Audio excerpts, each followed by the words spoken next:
Hi, my name is Mark Dradengater. I am your host of Feast Days, where we have conversations and feasting and hospitality in the church. I'm grateful for you joining us today, and I'm especially grateful for my friend Brandon Jolley, a dear friend of mine, sits on the board of the Table Project, and to be able to join us in this conversation.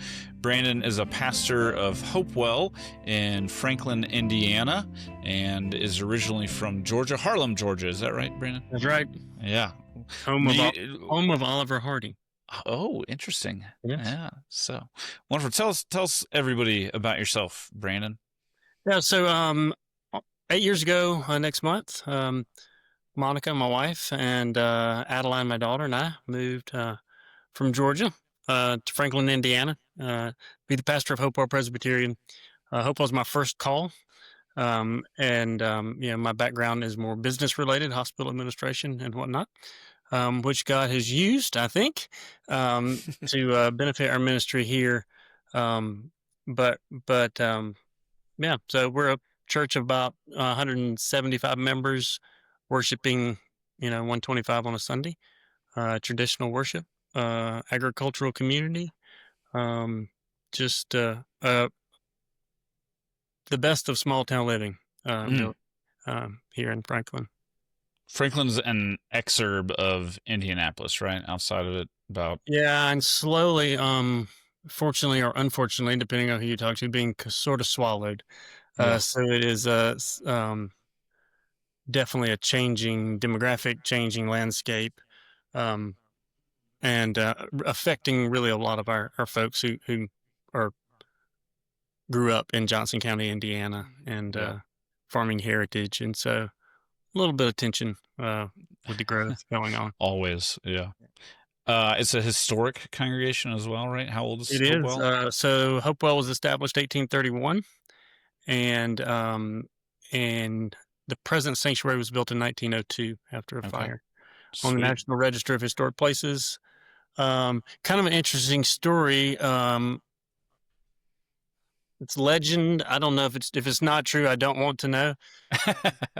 But in late 1820s, a gentleman by the name of Thomas Henderson, his great, however many gotta go grandson is actually on our session. So deep family roots here. But Thomas Henderson was working on a survey crew and had been talking with a group about getting the property where Hopewell is now for the purpose of building a school and a church. There's a big spring on the property, and they had visions of just a place where people could learn and worship. And that morning, he overheard a conversation where a gentleman was announcing that he was going to go get the property, same property, to open a whiskey distillery.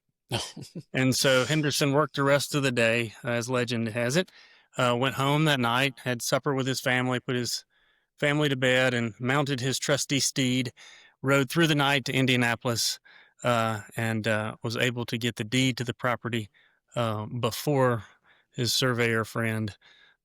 Legend has it he was coming out of the courthouse with the deed as the guy was walking up. And so, nice. Yeah. Alas, we did not become a whiskey distillery, which, had they partnered, we could be in a really interesting Yeah. But anyway, that's the origin story of Hopewell. And that's great. Lots of original families still here. That's an amazing legacy to have a church that old, especially in the U.S. Yeah. It's been around, I guess, forever. Technically, would be the right way to say that. Family members baptized from the same. So the spring that attracted Thomas Henderson here. A year ago, I baptized Margot Grace Henderson. And Margot was baptized with the same water that Thomas Henderson used to baptize his grandson. That's awesome. Pretty cool. Yeah. Pretty cool. And you got there, and it was in some need of revitalization. How would you say that? How was the congregation? Let me ask it differently. How was the congregation when you arrived?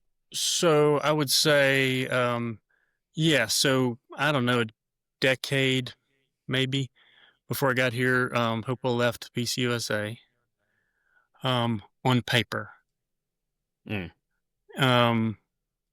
maybe not as much in practice. A lot of the, Sure. just the mainline way of doing things persisted, and that had worked since 1831. So, for good reason, a lot of those things persisted.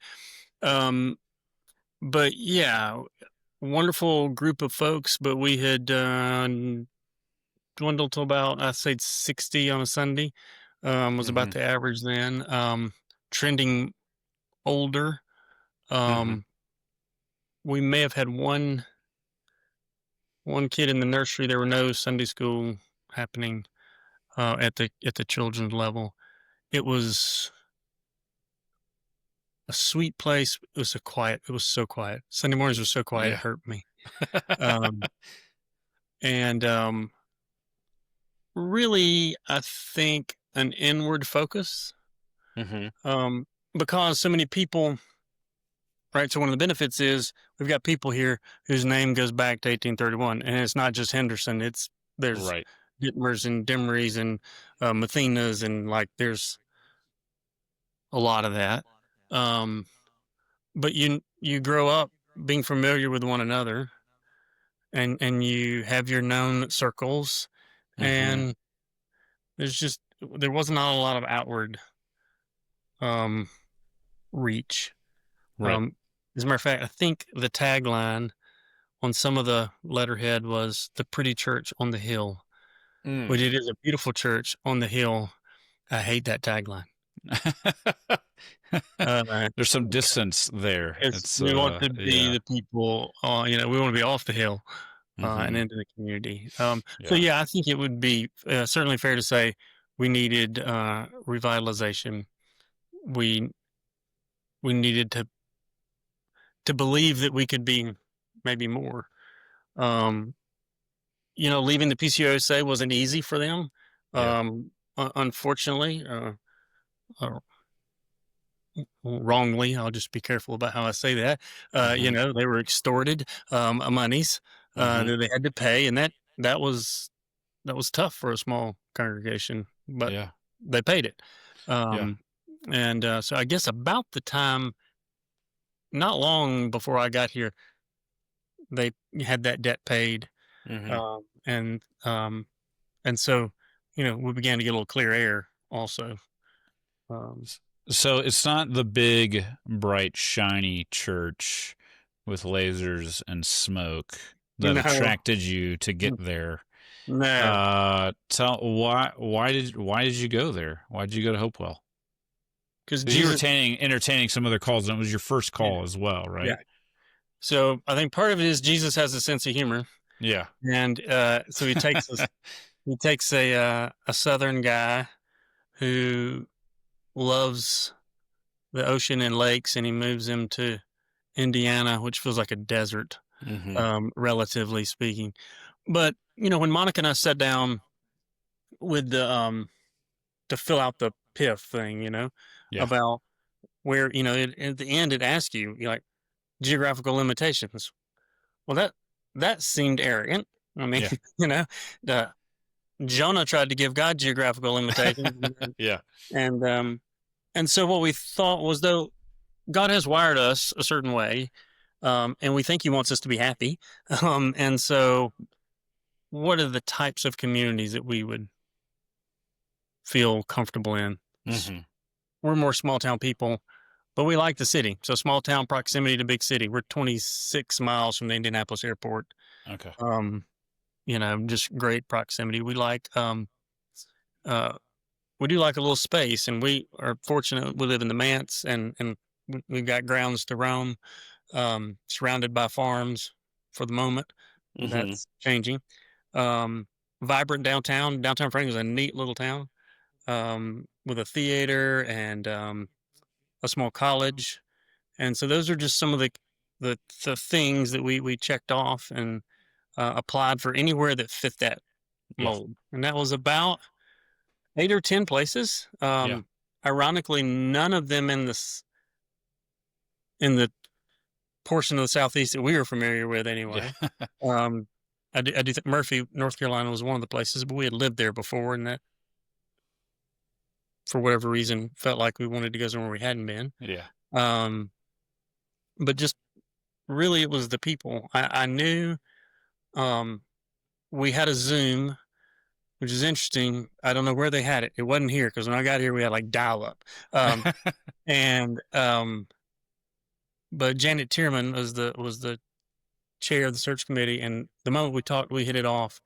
And then with the search committee, the first Zoom meeting, I hung up the phone and I told Monica, I said, I don't know if those people know it or not, but I'm their pastor. Mm. And just sensed it immediately. Yeah. And did all the visits to the other places, but the Sunday we came, or the weekend we came here, October 8th, I think it was. August 8th. We knew it was it, and Yeah. it's felt right ever since. Not that there haven't been frustrations, but there's not been a day that I don't think I've truly questioned my call. I mean, there's Yeah. days you wake up and you think, "What are we doing, Lord?" Is Yeah. it, but at the gut level, not a day. Yeah. That's beautiful. And so coming from the South, from Georgia, Mm. not that the South has all things hospitality figured out, but knowing you and knowing some of your story, you brought an understanding of hospitality into Hopewell, correct? Yeah. And part of that was the manse that attracted you there. Yeah. And so tell us about your understanding of hospitality, where that came from, and how the manse has played into a part of that. So, it really is sort of, you grew up in a small town in the South. Mm-hmm. It's just sort of the water the air you breathe. Yeah. My granddad, probably my granddad, my mom's dad, was where I really, he's an other-oriented individual, right? Mm-hmm. So, unfortunately, he passed when I was a senior in high school, but, like, he would plant 30 or 40 acre farm, one of everything. That's huge. And his goal, but he planted it and worked it and labored, and then he gave it all away. Like, I don't ever remember him selling anything. Yeah. I do remember sitting in the pickup truck, or often, even when I was 12 and 13, him letting me drive the truck as we went around town, Mm-hmm. Checking on, especially like, widows and sick folks, but also taking them a bushel of corn and, thing of tomatoes. And so very much other-oriented person. My mom's the type of person, if she figures out that there's something you like, Yeah. candy bar, pie, she will almost ruin it for you because she will shower you with those things. The point that you're like, Uncle, I don't, and so I think it's just, the air I grew up in, Mm-hmm. Yeah. where we would leave in the day, daylight to way past dark, in and out of neighbors' homes. Your neighbor's stuff was your stuff. You, Yeah. you had you knew where the key was hidden to the garage if you needed something, that kind of thing. So just that, beautiful parts of living in small town Georgia. I think we were lucky we didn't go any further north in Indiana than Southern hospitality translates pretty nicely to Johnson County, Indiana, and what they call Hoosier hospitality. Yeah. It's different. There's certainly more guarded here. Mm-hmm. I think that's a Midwest thing. I don't know. But it translated pretty nicely. And the manse became kind of a that was central part. Yeah. So, the manse had several appeals. Well, as I've told you before, we did see manses that were not.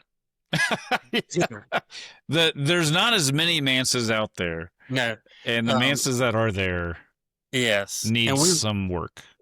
And ours did, and to their credit, they did it most before we arrived. Mm-hmm. Built in 1929, the pastor and I think the manse burned in 28.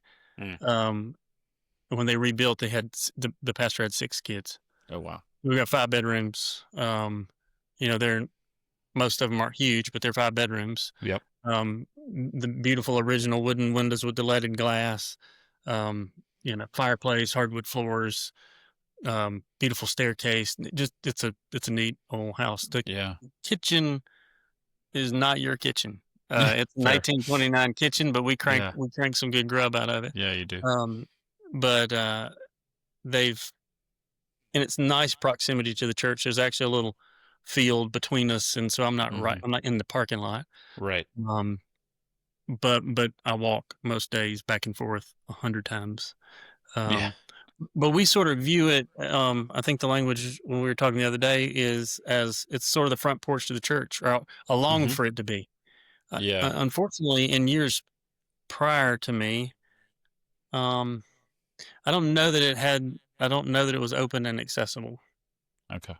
and so we've had to work hard to train people that it's okay to just stop, just pull To in. pop over. Yeah. Yeah. Um, that's what I'm used to.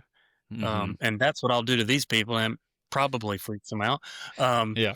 but even 8 years later, there's still it's a minority of folks that'll just whip in the drive. Mhm.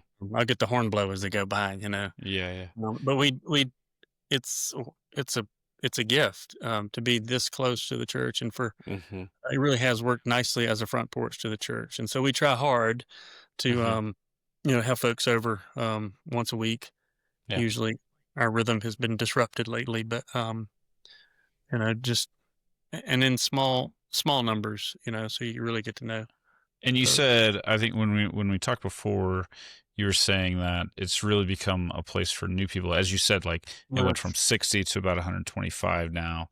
Those new people don't just pop into old congregations all the Yeah. time, but Yeah. for them to be able to be known, the Manse has really provided that for you. Tell us more about that. Yes. Yeah. And so I mean that's the pattern. I mean I'm Hmm. I'm scanning the crowd, so to speak, on a Sunday morning for new faces. And we've had a lot of new faces, but Sunday's hard, that's Hmm. as far as being known. And I think we talked about that, there's was that the Atlantic article, the loneliness epidemic, and Hmm. how even churches are not immune to that. And Right. even for folks who are involved and doing things like Hmm. serving as a deacon or an elder or a greeter or in the choir or whatever, um, it's because we come in and we come back, we're in and we're out. We don't take the time um, to be known. And so inviting folks into the manse just I think it's a comfortable space, and I think people go into a lot of churches, and maybe it's a feature, not a benefit for some folks, where you're not known. Hmm. I had a conversation with an individual been a year or two ago, and the question was, they approached me and said, "Would you write me a pastoral recommendation?" And I knew this individual. I'm not their pastor, and I was like, I mean, I'll be glad to because I want you to succeed. But can I ask a question? Yeah. Why not your pastor? Yeah. And and she said, "Well, he wouldn't know my name." Oh. And Mm. I was like, "Well, that's really sad." Yeah. Um, and we moved on, and I wrote the letter. Yeah. But I do think the manse gives us a space so that people can come in and they feel known. But it's also comfortable, because they're not worried about, am I sitting in the wrong pew? Right. Um, or my kids running around like maniacs. It's fine if they do that at the At the manse. And Manse. so, Yeah. um, yeah, Yeah. There is that, like stepping into a historic or any congregation that you're new to be I able mean, to go like, what are the unspoken rules? And the church might be friendly, but like, how do we become known and yeah. all of that in there as well? And I think that maybe was the disconnect. Hmm. Um, I would say Hopewell was an very nice. They are and nice people, Yeah. and friendly. Mm-hmm. Hospitality is not like it's certainly that, Yeah. but it's more. Right. And I think that's where we have had to work, Yeah. and still have work to do. Yeah, even me.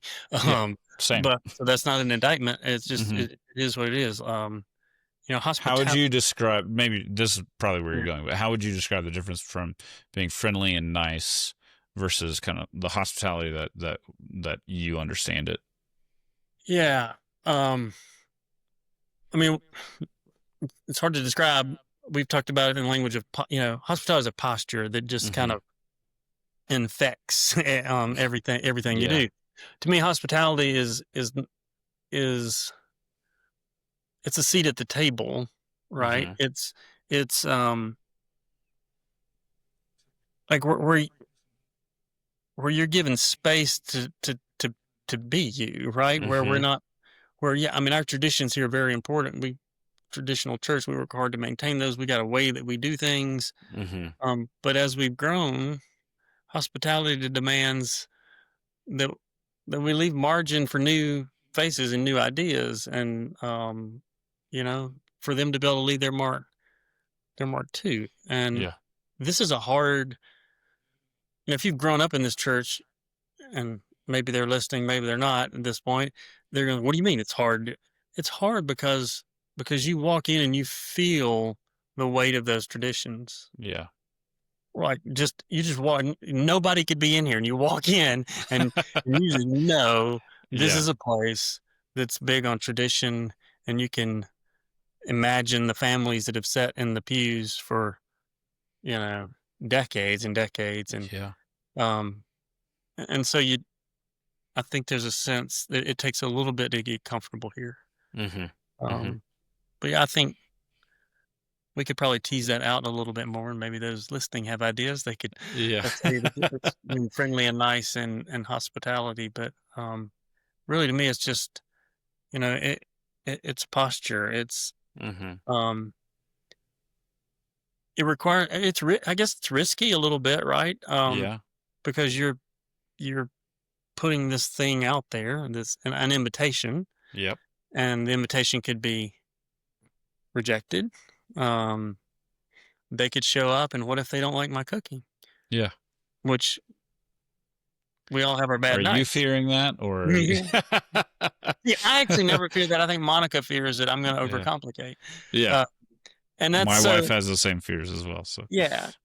And I think, we're a good team Mm-hmm. because I'm a lot like you. I wanna put the show on. I Yeah. want to shower you with a feast. That's Mm-hmm. my mom, right? Um, and at the same time, there are guests to see and people to meet, and if I'm, you know, in the kitchen doing my best Emeril Lagasse, um, then I'm really not paying attention Yeah. to the Yeah. guests. Yesterday when we talked, you said like the friendliness is kind of a transaction, and it's like I'll provide you a service and you'll That's right. show up or you'll be button a seat or whatever it is, Mhm. or you'll tithe. But Mhm. hospitality is relationship, and yeah, Yes. if we're entertaining in the kitchen and getting all the things ready, Mhm. it's sometimes, I mean, I'm guilty of this all the time where like I don't go and spend actual time with our guests until we all get to the table, but Yeah. like it's not the relationship side of it, it's just transaction. Yeah. And I mean, if you think about society, our world, it's no wonder that most of the people in our congregations are very transaction mindset. Mm-hmm. So, for example, we've talked about the fact that before that um, I was determined to bring what we call Wednesday night fellowship meals Yeah. back. I don't think they've ever had them here. They certainly hadn't for a long time. Um, for most of our life, as a married couple anyway, we've been a part of a church in a variety of different places that on Mm. Wednesday night had a gathering and a Yeah. meal. Yep. And that's where we made all of our connections and relationship. I mean, there's, it's time around the table. It can't be beat. Like it, Right. um, and so I don't know how many years now we've been back at that. It's been a couple, but we on a pause. We start back next Wednesday. Sadly, I'll be in Michigan, but um, we'll have somewhere between 35 and 55, depending on the night. Yeah. Uh, Folks show up. I mean, that's a third of the church. Is that all ages as well? It is. That's great. We struggle a little bit with although more young families, and I don't understand it because you just show up. You don't have to register. Yeah. You show up and it's generally a home cooked meal. Myself and a team, I got a great team, and we have more fun, I think, probably preparing it than they do eating it. But it I think for some people it's still uncomfortable because you don't come to that meal and not become like more known than that, Yeah. so there's a vulnerability to it. hmm The people, I'd say the energy and the life of the church can kind of be found in the relationships that are happening that were really kindled on Wednesday nights. And so Yeah. the thing that gets me like super excited, like to the point of weeping sometimes when I hear about it, is when I hear somebody say, "Oh, we had so and so over for dinner," and I Mm. mean that's right. So that's the goal. Wednesday night turns into, a Friday night that has nothing to do with church, just Yeah. good friends gathered around a table, Yeah. and we're seeing that, um, and a little bit of interconnected between legacy members, we'll call it, and these new members, and that I can get really excited about Yeah. Absolutely. when that happens. Yeah. So Tell me about I the think shoulder. Sorry. Go ahead. I would say Wednesday night's been for me very foundational because after the meal we have men's and women's Bible studies, and so it's a good midpoint of the week. Mm-hmm. Mm. Yeah, Tell me about the shoulder to shoulder work. You said like sometimes we have more fun preparing the meal, but yeah, like how has that shaped your pastoral relationship with these people? I mean, kitchen yeah, work isn't as glorious as yeah. as sometimes the TV makes it out to be, but No, that's yeah. true.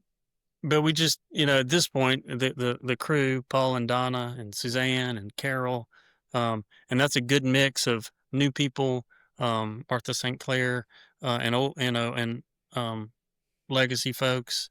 Um, there are others, but so everybody has their role, and we just come in and go to work at this point. Yeah. Paul gets things set up, then you know, Roger and Brenda come in, and Brenda makes a big to do about the mess that I've made, and they do the dishes, and so it's just this. Um, yeah, it's my favorite day of the week, without Yeah. a doubt. Yeah, How I'm going to come back to something, but before I forget, how has it been for you as a pastor? Like, usually, I feel like where we're at is that the pastor's removed from the congregation, and people don't they're not mm, doing shoulder to shoulder kitchen mm. work. Like, how's it been for you in shaping your own understanding of your vocation with them, and for them to know you on that level? So I don't really know any other way. Yeah. Um, a- and I do think so. There have been some folks that said you don't need to be doing that. Mm-hmm. You're gonna burn out, which honestly usually means I want you to do something else Yeah. that you're not doing. So if we're honest, those concerns usually aren't concerns, they're critiques. But for me, I think you've got to find what energizes you. Mm-hmm. And for me, the brain work of,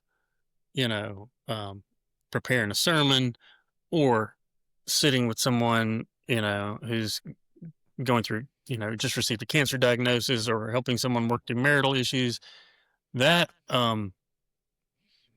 is draining. I don't mean that negative. It just There's definitely takes energy going out. takes Yeah. life out of you Yeah. to prepare a meal for someone. or even better for 30 or 40 people, Yeah. life-giving to me. Yeah. And so I think, there are pastors who are listening who think the thought of preparing a meal for, one or more people is not life-giving. If that's not Yeah. life-giving for you, Eh, but also think there's a lot of pastors that are lonely, and they're lonely because they're stuck in their office. Yeah. Um, and so I would encourage you can wash dishes. So whether, I'm kind of the lead cook in this endeavor, but Yeah. there are other places that I could fit in if Mm-hmm. I wasn't into that. And so to me, I don't all of my career has been like that. When I was a hospital administrator, I was at a small rural hospital, which Mm-hmm. meant on occasion I had the broom and the mop or the Yeah. whatever, right? So, but I think that's why I'm attracted to small churches. I don't ever see myself being I'm not a mega pastor guy. I Yeah. don't. When I'm away from my people, to me, the Sunday, even the Sunday sermon on when I'm back is, I don't know, harder. Yeah. Um, so it's like as we do life together, the sermon kind of begins to write itself. Yeah. Uh, so yeah, but I think it's important. I do think that um, if people don't have that level of closeness with their pastor on their grid, Mm-hmm. it's a little unsettling at first, because they Yeah. worry, I guess they worry you're running through some theological grid as you're talking to them. I'm trying to decide if they're really saved or not. I don't know. No.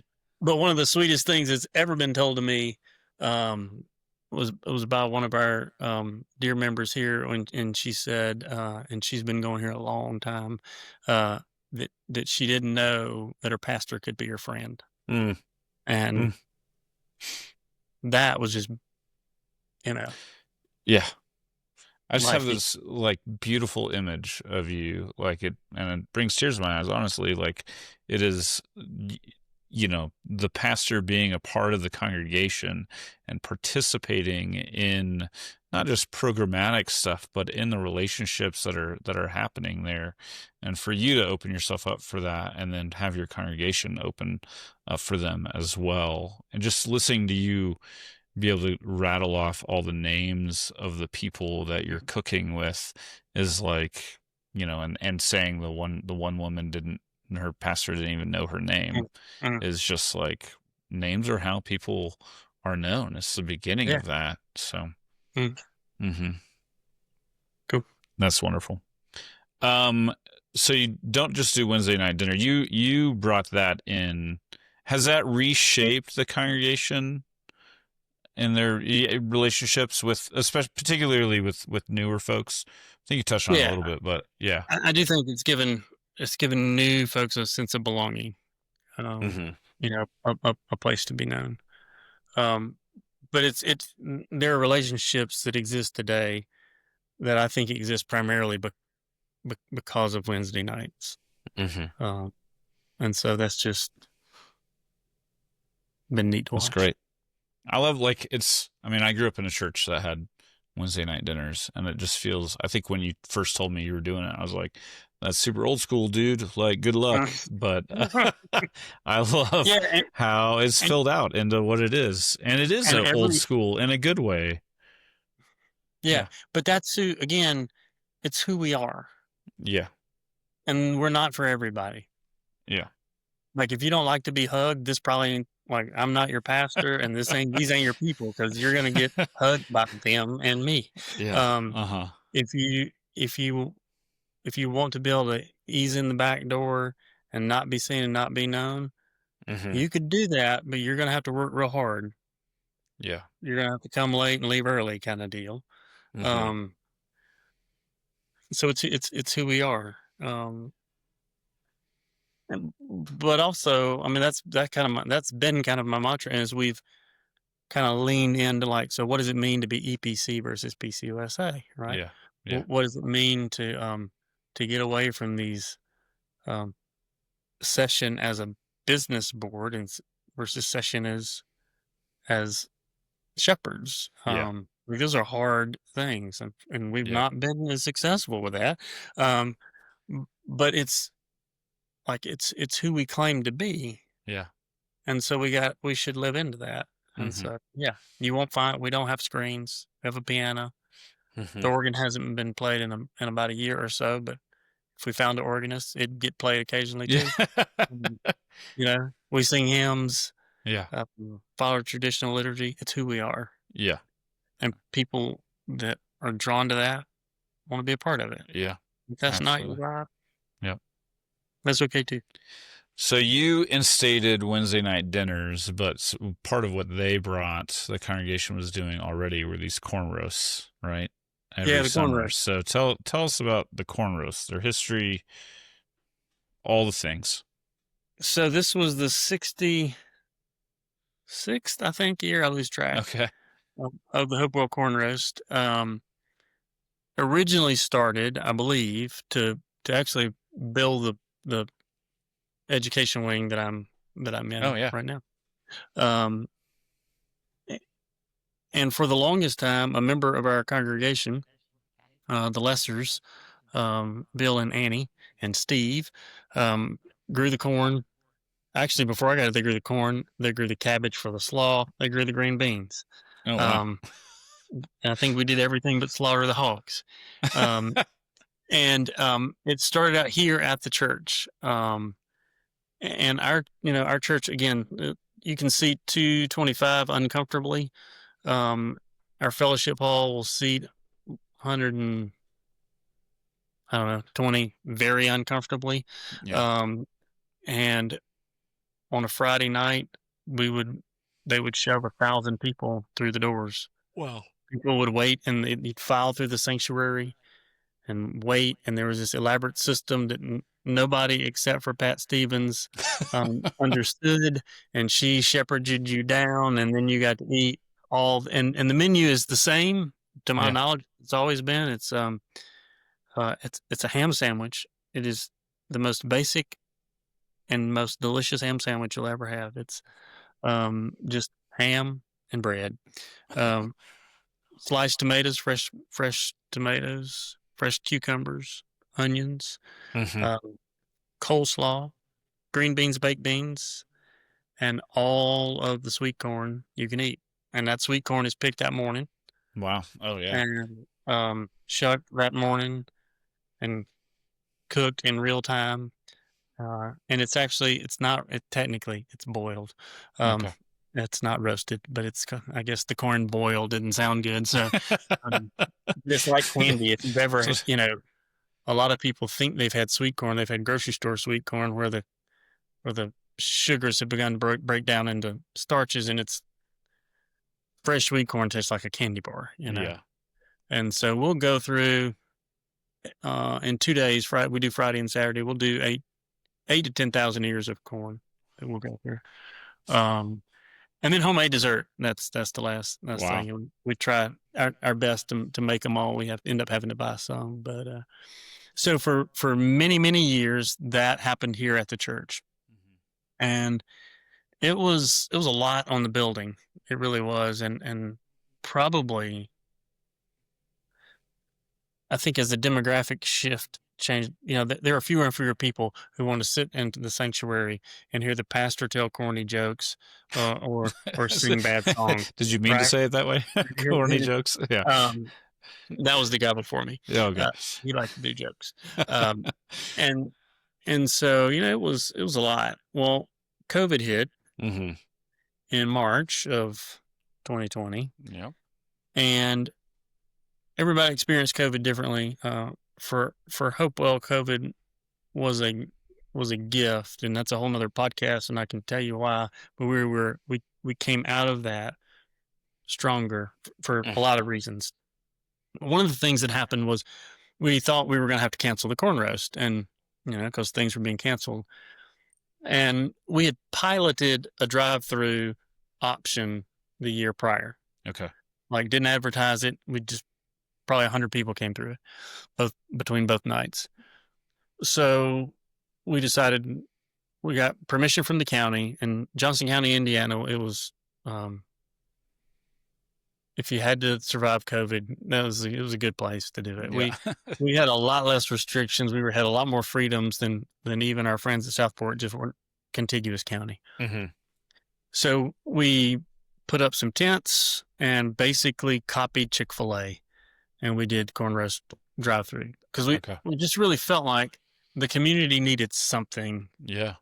To give them a sense that, hey, we're gonna make it. We're on the other side of this thing, you know. And the corn roast happens like end of July, so there was kind of the COVID. It was, we had a little like fatigue was really. Into the fatigue, but then we also had this.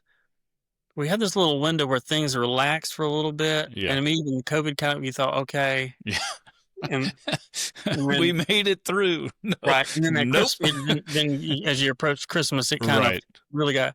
So yeah, I mean, but we masked up and gloved up and got permission from the health department, and I don't remember all total. I think we served about 1,500 people between the drive-through. Wow. And it, really without a clue how it was going to work, we just copied Chick-fil-A. Jamie taking orders, or what is it? What do you mean by that? Yeah, so we had routed traffic, and we had people taking orders. We had the orders brought forward, so you would give your order, and then you would pull up with your order, hand it to one of the 4 bays, and then they would assemble it, and we'd have you on your way. It was, I mean, it.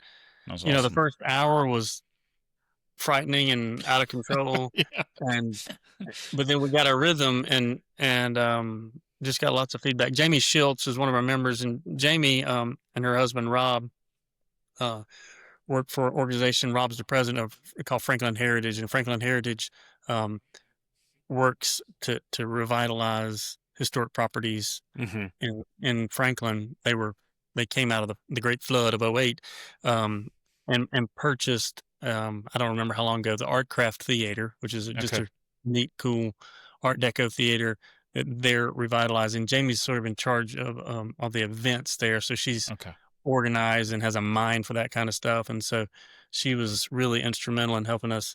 The trains run on time, so to speak, with the drive-through. But it was great. It was so great when it was over with.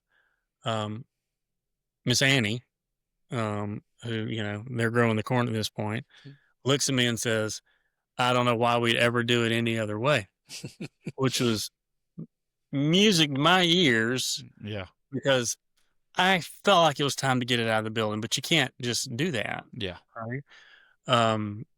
And so we did for 21, 22, 23, and we would have for 24, but the Indiana Department of Transportation, 3 weeks prior to the event, closed the bridge in front of the church, and access to the church was squirrely at best. Yeah. And we felt like to put 1,000 people a night off, and we're right on a highway. Yeah. Was probably not a way to win friends and influence people. Yep. And so we debated what to do, and the fairgrounds, one of our members reached out to the fairgrounds, and they were just super gracious in allowing us to, on a really very little notice, to move into what's called Scott Hall, which is one of the banquet halls. Yeah. There. And it works out that corn roast is about 2 weeks after the fair. So nothing's going on. Yep. And really, Janet Tierman, who's the chair of the search committee that brought me here, was chairing the corn roast that year, and we turned on a dime, and it was wonderful because we had space. Yeah. Well air conditioned. We could the thing people missed was dining in. I mean, yeah. And so they missed that connection with the community. We had more space than we knew it. So you could, not only could you sit down, you didn't have somebody lording over you being like, are you done? Are you done? Are you done? We got people. And it was great. And so I think it's permanently moved there now. Yeah. Because we did 25. We had our biggest year yet. So do you still have the drive-through as well as the sit-down, or are you just doing sit-down now? No, we do to-goes, but we don't have the drive-through. So that's been a question. but it takes a lot of people. Oh yeah. I mean, probably 85% of our church volunteers significant time for the corn roast. And if you look over, say, like a 3-year period, it's probably kicking on 100 because inevitably somebody's on vacation or has Totally. Yep. Dealing with a family crisis or whatever, and they can't really participate. But it's pretty phenomenal. The level of, but it requires every bit of it. There are easier ways. We'll gross $30,000. We'll net 20. That's not insignificant money. No, yeah. There are a lot easier ways to make $20,000. Yeah. So to me, it's not even. There was a time it was about the money for the church. We are in a very nice position. It's about, to me, primarily the shoulder to shoulder work. Right. Mm-hmm. That's a lot of friendships and relationships that exist because you made 1,000 sandwiches standing next to this person, and you learned about them as you did it, right? Mm-hmm. And it's from 4 to 8, and from about 4 to 7, it's war. I mean, it is just war. It's food service, absolutely. No, and I love it. There's that. Do you remember? Is it the last episode of The Bear? When the it's the British guy, wherever he's from, that he's talking to Sydney, and she's like, when does it ever not feel like stressed or whatever? And he's like, never. No. Love it, or something like that. I don't remember the scene now, but you can tell who's worked in the food industry. Yeah. At the corner, and you can tell who's not. Yeah. There's another gear you can drop into.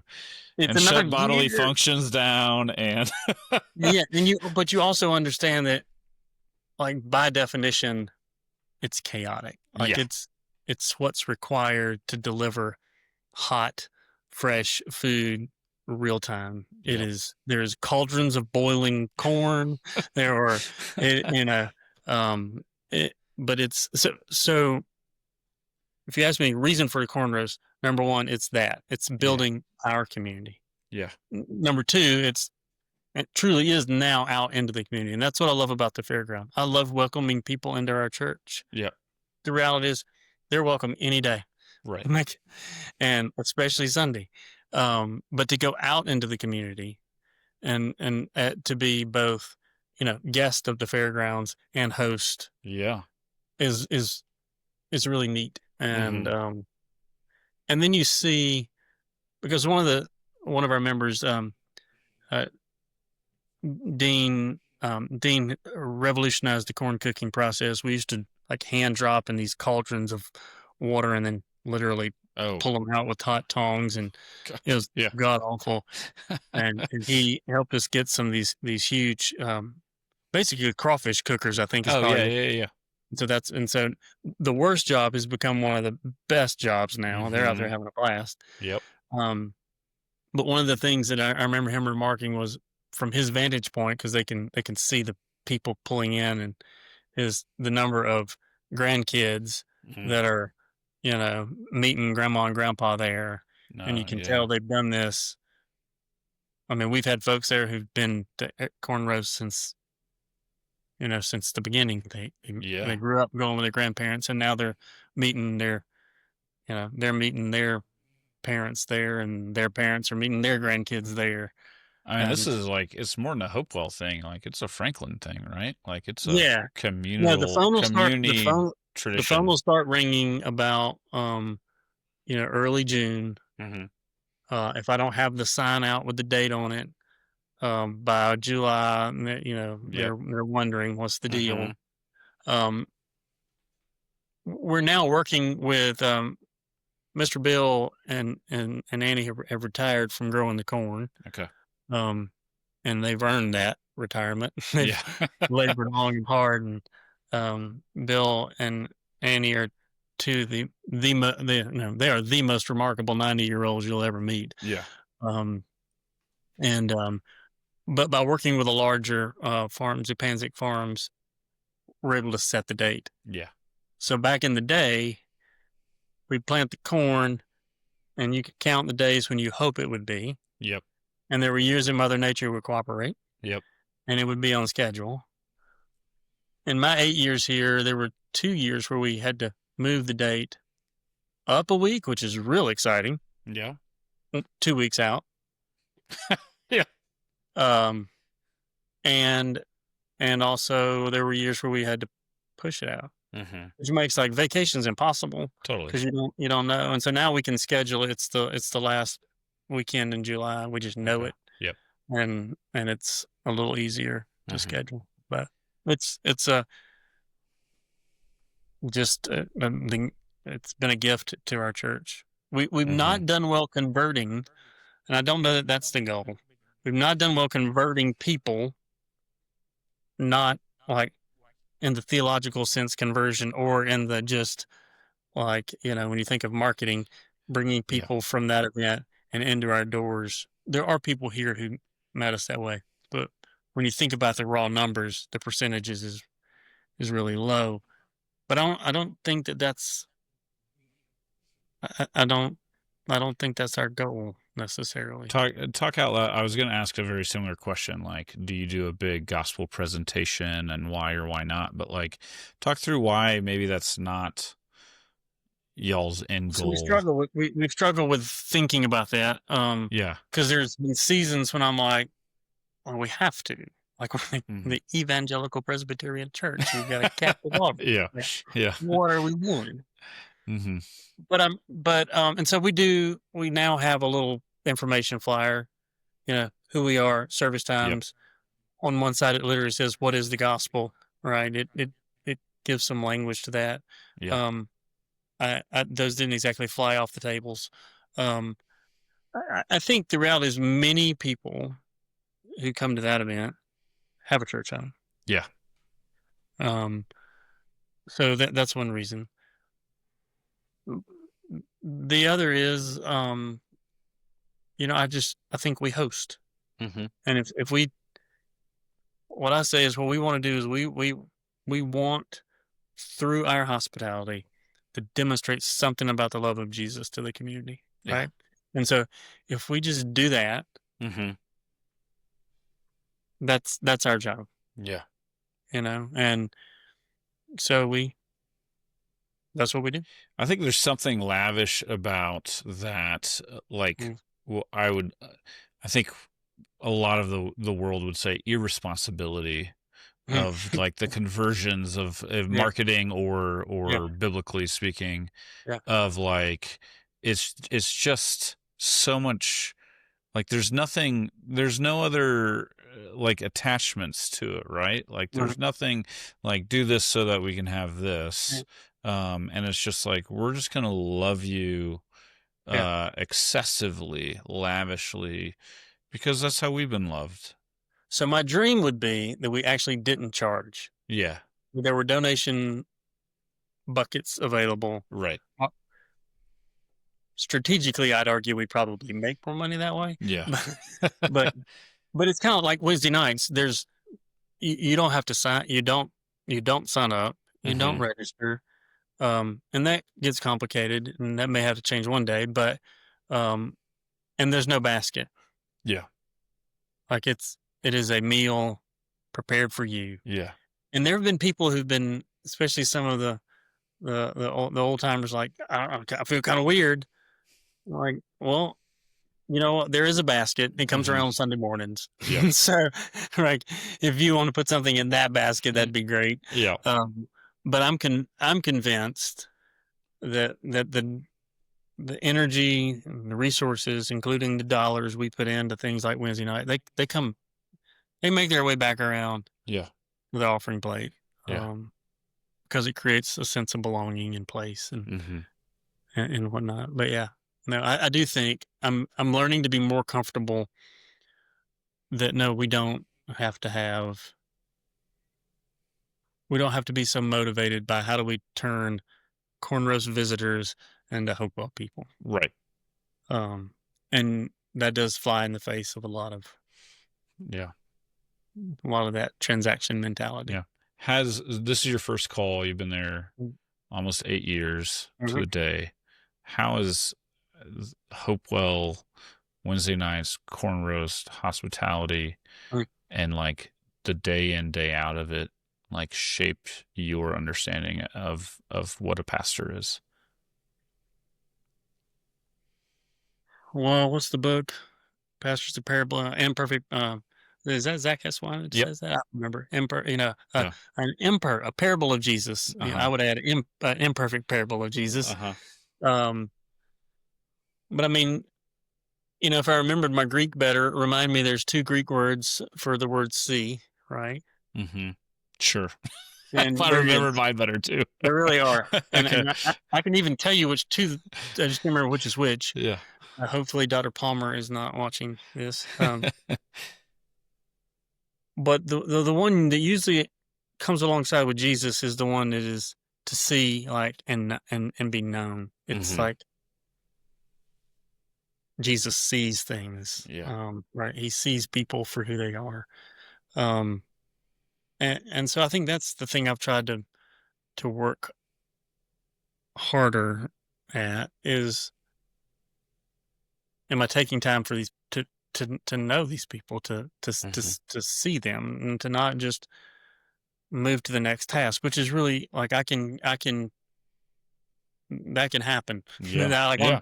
I'm wired that from the more business side Mm-hmm. of, these are the things I need to do, and I learned that lesson. I don't know how much time we got left on this. Of course, you can always edit these things I out. can. Um, but but when I was at Copper Basin Medical Center, there in Copper Hill, where they whitewater rafting Oh yeah. there at US 64. We had a gentleman who would come to us. We were a tiny hospital. We did not do a lot of things there.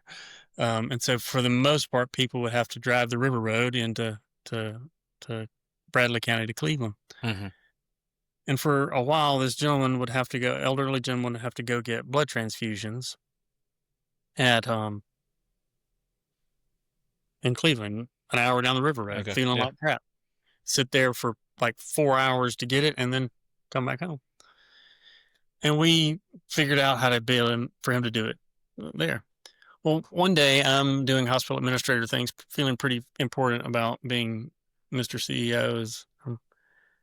And a nurse stops me and says, "This guy wants to talk to you," or Mr. Edgar, I think was his name, something like that. And I was like, "Okay." Well, generally, people only want to talk to the administrator when they're torqued about something. Like, Yeah. just so I'm like, I don't have time to deal with him today. That's his inside voice. And I go on about my way, and I say, "Yeah, I'll be there." Well, she stops me about 3 more times with the same, and I'm getting annoyed with her and Mr. Man at this point. And at some point, Tara was her name, grabs me by the arm and yanks me back and was like, and this little man wearing overalls, clearly he's not feeling good. And he said, "I just want you to know how much like this means to me. And I've been listening to these ladies talk, and I understand you got a fundraiser going for a new piece of equipment or something. Or no, they were talking about doing that, but they keep talking themselves out of it because they don't believe they can do it. Mm-hmm. And I just want you to know how much like what you guys are doing here means to me. And I don't have a lot of money, but I bring my lunch money, but I never feel like eating when I have this done. Mm. So I want to give this to you." Well, I'm weeping at this point and feeling like a complete jackass. I mean, just terrible. And for the longest time, and it's probably somewhere in some of my belongings I kept, because it was like maybe a $5 bill, a $10 bill, or something like that. For the longest time, I put $5 in the pot, Yeah. But I kept that in an envelope with just a little note on it as kind of a reminder. You're not that Yeah. you're not that important. You're not that busy. And I think pastors fall in that trap just as bad as hospital CEOs do. Yeah. Mm-hmm. Because, to be honest, people demand for our time a lot. Mm-hmm. Yeah. it's easy to become a little jaded about that.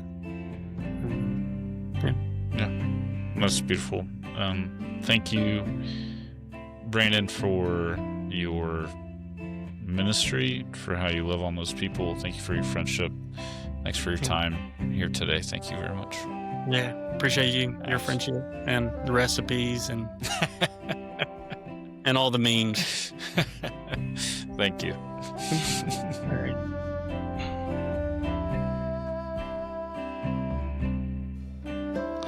This has been Feast Days, conversations on hospitality and feasting in the church. This is a podcast production from The Table Project.